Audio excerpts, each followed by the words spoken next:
I don't really feel like I've ever had a consistent practice routine.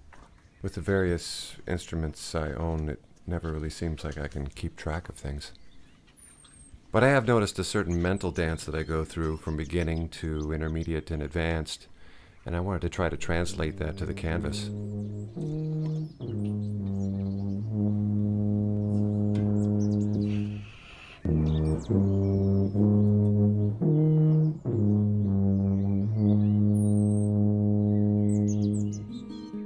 Phase 1, Tuba.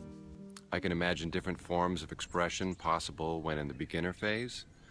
I also think about the road ahead and the many hours I have to practice to get to that place. This is shown visually in the far-out reflection I see of myself in the bell of the tuba in the painting. The realistic shape of the instrument is nowhere in sight.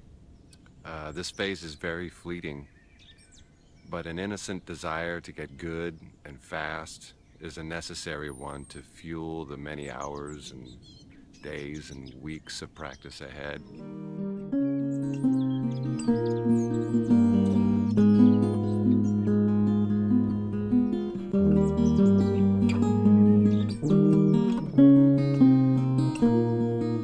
Before practicing guitar, I have to empty out my front left pocket. This is to heighten the guitar so my hand can reach comfortably under the neck. And being left-handed, this is the pocket I most frequently use. So I empty out all that stuff. And all the excuses I need to delay practice is in that lump of stuff I acquire in the pocket.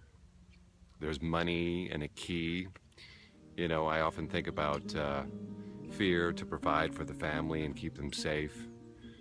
There's a toy, thoughts of fatherhood, and every kind of excuse to not have me practice is right there in that lump of stuff.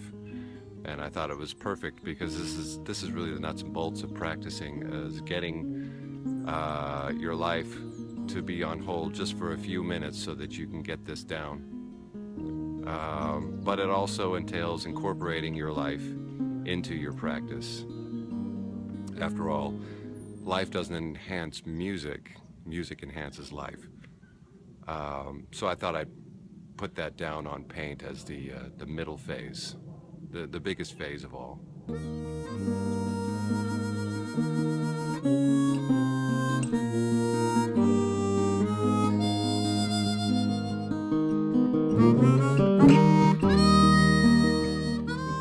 Phase 3 is called Harmonica. This is the mastery. I can't even say that with a straight face. At this plateau, where you feel like your relationship with your instrument becomes effortless, sort of a beginner's mind comes back in. I see new, previously hidden possibilities and new ideas of expression. And so I come back to a portrait like the first, but this time I surround it with a grounded realism.